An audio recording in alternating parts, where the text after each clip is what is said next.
sady mikorotana mihitsy no io ametraka mampalay fa zay ny zavatra misy a dia fa miezaka mametraka an'izay fiaraha-miasa amin'ny fiangonana zay zahay a mba hisiny ina moa zay fanaraha-maso tianao tenenina zay mieritreritra moa zaho hoe raha ny fiangonana no manao azy dia mety hoentiny amin'izay marina fifananao izy hatramin'izay anakaiza tsisy zavatra vokatra fa mba nanantena hoe vitany amin'ity satria napetrakay fa hoe tsy manapa-kevitra izy fa juste collecte d'information ny ataony any amin'ny concertation nationale mandray ny zavatra resan'olo fa ny comité de rédaction dia hafa mihitsy tsy ny fiangonana fa mbola averim-piany le fanomeza toky a fa tsy maintsy zay zavatra mivoaka amin'ny concertation nationale no avoakanay rehefa vita ny concertation nationale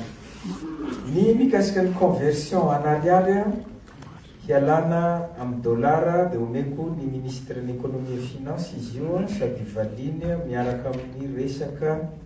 indemnité d'installation amin'ny resaka pension teo monsieur le ministre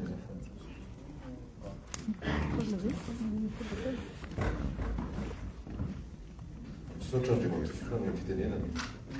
fantana antsika rehetra zany diaspora ato France tonga dia valeko le fanontaniana ny resaka voalohany aloha zany resaka banque zany aloha anisan'ny tena hoe contrainte zany tsy ahafahantsika tena hoe mivelatra amin'ny resaka investissement Madagasikara efa ela dia ela zany code bancaire io vao tonga zany fotoana tokony nivahantsika azy satria zao raha diniantsika zao banque any amintsika banque commerciale no misy 80% de source zany dépôt à vue sarotsarotra ho an'ny banque io zany no anome zany prêt investissement productif profitable sur le long terme fa investissement de spéculation zany mety na hoe activité profitable sur le court terme nefa tsika zany mila investissement zany tsika productif sur le long terme mba ahafahantsika zany manao croissance économique zany forte no zany tonga zany fotoana tokony nivana zavatra satria amintsika miteny zao zany banque 17% taux d'intérêt zany en moyenne inona zany ny activité profitable manana an'izay taux de rentabilité zay tsisy afa-tsy ny spéculation zany sy ny activité cycle court zany zay tsy tena miteraka zany croissance économique tonga zany fotoana androvatsika an'izay code bancaire zay fa nefany misy koa zany natsona hoe solution intermédiaire zany hoe fananganana reny totsika hoe fond regny tsika zany zao fananganana mana natsona hoe fond national développement industriel zany hoe i fond io zany kazana manome zany fampindramam-bola ho an'ireny investissement zany lavalava hoentina anetanatsika zany toekareny reny reny zany aloha zany solution intermédiaire zavatra fa tsika zany tsy maintsy anovanoa code bancaire izy zay aloha zany amin'iny convertibilité nariary zany dia zao hoe raha tsy mahatangatanjaka aloha zany toekarena dia sarotsarotra no hoe atakalotsika io ariary io satria ny vola zany dia reflété amin'io zany ny tanjaka ny toekarentsika kanefa na zany naty zany ao anatin'ny politika atsika zany amin'le hoe misokatra amin'izao tontolo zao dia mety misy ohatra zany tsika zany zao ohatra hoe anao ohatra hoe fampiroboroboana ny zaka hoe commerce sy ny investissement firenena anankiray dia atsika atao zany tonga dia manao zany transaction amin'ny vola anankiroa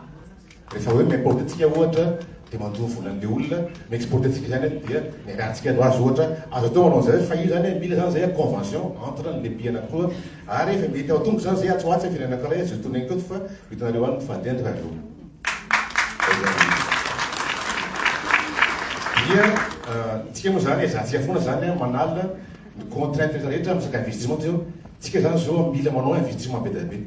satria ny atsika ambany dia ambany croissance économique atsika toetsika zao 3,5% entre 2009 2024 tsika 2,9% en moyenne ambany zany io zany tsy maintsy ampitombotsika croissance io mba afahantsika zany miala amin'ilay fahantrano satria condition nécessaire zavatra io no zany zava-dehibe zany malaky investissement aeto zany zay dia manentana hoe nareo diaspora zany mba tonga avy koa zany manao investissement efa be dabe vola lefanareo any aminay ihany ho any avy lasy ny tariny fa ny tena mety dia investissement tonga avy any ary koa tena zany amoraina zany investissement le ataontsika Madagasikara resaka indemnité d'installation ny fonctionnaire teo dia zao zany izy io tsika zany mpiasa-panjakana rehefa mandeha retraite dia mahazo ntsina hoe indemnité d'installation zay tamin'ny voalohany izy io salaire de base 12 mois tonga zany io dia alondra mandeha zany zavatra io voatra zany anao mandeha retraite katerina zany dia nisy fangatana hoe ampidiry koa zany ny indemnité rehetra dia afaka zany fa hoe le karaha raisinao farany izy zany 12 mois zany no andaovana ny antsona hoe indemnité d'inflation dia aloha zany zavatra zay dia zay olona zany ka hoe tam'y voalohany izy olona naray an'le salaire de base fotsiny dia misy zany rappel natao dia tsika zany zao tamin'ity taona ity tsika no nanao zavatra zay tsy tonga zany dia le 12 mois no mena zany fa 3 mois zany no takatra fa tsy maintsy hofenao zany 12 mois io zany amin'ny herintaona koa atao amin'ny fotoana izy aloha ohatra dia amin'ny herintaona farany ohatra dia tsy maintsy hofeno zany zay indemnité d'installation zay zay ngamba dia matofino no azoko ambara aloha fa marina fantina teo firatsihany hatrany farany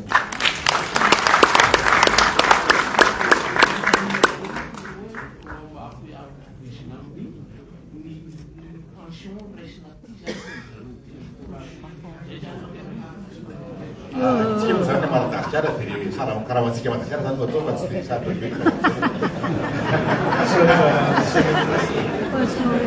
Saotra monsieur le ministre dia andrositsika fa efa mialina ihany andro resaka fambolekazo décentralisation de reboisement izy io fa décentralisé samy manao ny azy angamba io fa ny suivi ny tsy ampy zay angamba ny tena tsy ampy mamboly dia miala mamboly dia miala fa tsy suivi zay no tokony jerena fa ho raisina le torohevitrao mikasika ny resaka fambolekazo ny fanaramaso ny tsy ampy ny resaka secrétariat d'état chargé ny malagasy à l'étranger tsisy maharatsy amin'ny torohevitra io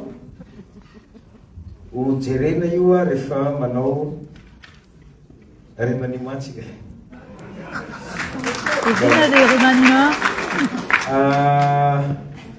ny resaka hoe mba averina ny BTM efa nisy natsidiky ny andriamatao ministre ny économie financière le resaka fond teo fa omeko ny ministre ny industrialisation et développement du secteur privé ngamba manazava bebe kokoa mikasika an'io fond io zay afaka misolo ny resaka BTM teneninareo sy anazava ihany koa izy mikasika ny entrepreneuriat any Madagascar. Monsieur le ministre.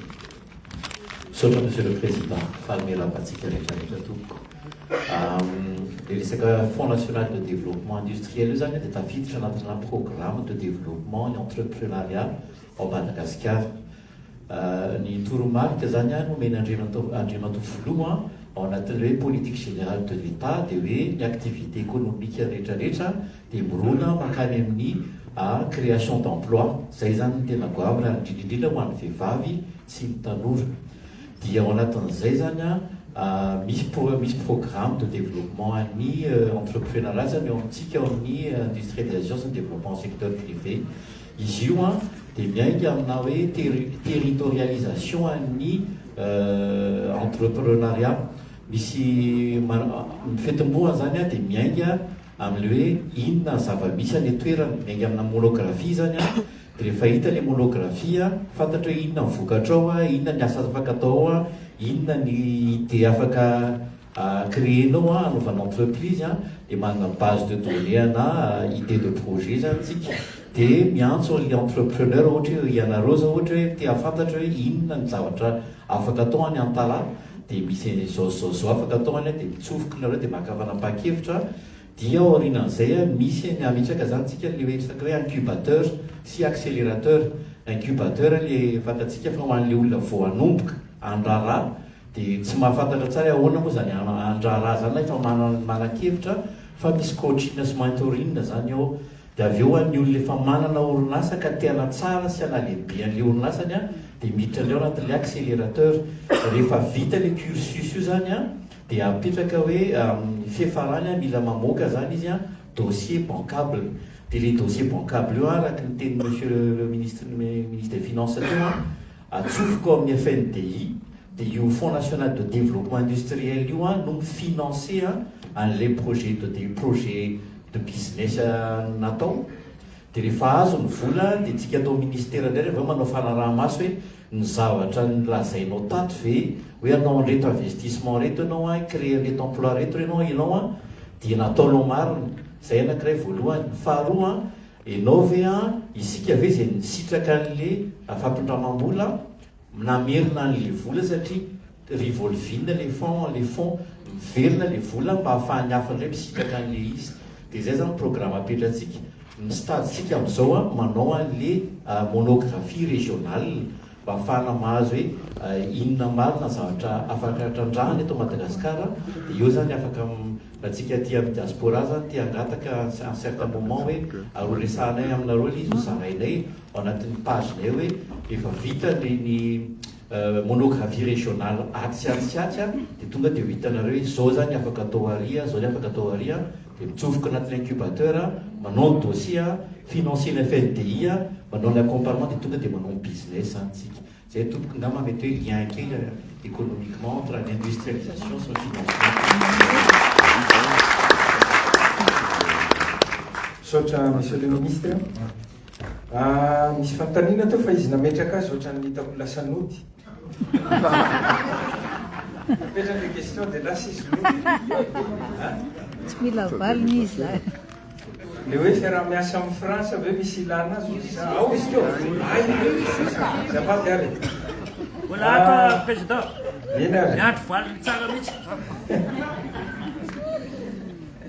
Zahay ny politika nyraisinay ary izy io tsy vao niforonina taty aoriana mbola ao amin'ny Kapisaty nanontany any Radio France Internationale no nivaliko an'io hoe zay dia misokatra amin'ny fiaraha-miasa rehetra rehetra rehefa ahitany vahoaka malagasy tombontsoa. Dia zao angamba no ataontsika hoe politika raisinay antongavanay aty io raha misy firenena miinvestira maro indrindra ny Madagasikara tsika tsy andany zany raha ny opinion publique mitovy aminao zao any Madagasikara tsy te halala fa hoe zahay tsy mitady frantsay ino sy ilana fa zahay rehefa mitondra an'io tsy miditra be fahatany amin'le décision ohatran'izay fa mba dinina le satria raha misy firenena miinvestira maro indrindra ny Madagasikara atreto aloha dia ny frantsay. Ny téléphérique anisan'ny nangatahako tamin'ny filoha Macron teo ny fanafoanana ny trosy iny mbola tsy voavaly fa anisan'ny nangatahako teo zany fa raha izany na tsy izany dia mbola ny frantsay aloha ny miinvestira betsaka indrindra any Madagasikara. Dia mila dinitsika zany zay rehefa ohatra ka hoe anao politique internationale tsika ny relation internationale sy ny namany dinina fa hoe tena tsy moramora ny atao dia izy ho ataonay io mandeha zay makany isi dia zay makany Émirats Arabes Unis mbola mety andeha Saoudite Qatar fotsika io andehananay daholo rehefa eritreretinay ahitana zavatra ho an'ny Madagasikara dia rehefa mahita an'iny izy dia mikoropaka rehefa mikoropaka izy dia mahana mampitombo zay foana le zavatra very hoe coopération renouvelée jeronareo nefa nahy Macron fa mamoaka an'izay resaka zay rehefa miresaka mikasika ny Madagasikara hoe coopération renouvelée hoe avao izy satria izy resaka efa matetika resahako an'io izy rehefa mifampiresaka zahay hoe avao izy le fomba fiasanareo fa zay tsy itiavan'ny malagasy anareo tonga koa ny fa aza ataonao hoe tsy tonga koa ny hoe tsy tiany malagasy nareo dia zay ny mikasika an'iny dia manaraka an'izay ny resaka scanner tsy ny scanner rery tiana io décentralisena io amin'ny resaka fitsaboana fa na ny resaka dialyse koa efa anatiny misy dossier fa fataon'ny ministre en santé mikasika an'io manao dossier izy mikasika an'izay hoe ahoana ny devis ahafana miinstalle farafaratsiny aloha amin'ireny volomparty zay anatin'ny eritreritra io ka efa anatiny daholo fa raha ny scanner indray raha ny eny loatra misy faritany efa misy faritany efa misy eny ary zay président miteny azy efa misy vaovao tonga ho izy zay eny ary dia manaraka an'izay ny formation ny ampiasa-panjakana andray olona mbola ho budget hafa manokana ndray koa manko zay raha fijeriko azy ngamba ny fiaplikena discipline ny tsy ampy antsika malagasy io ho anay a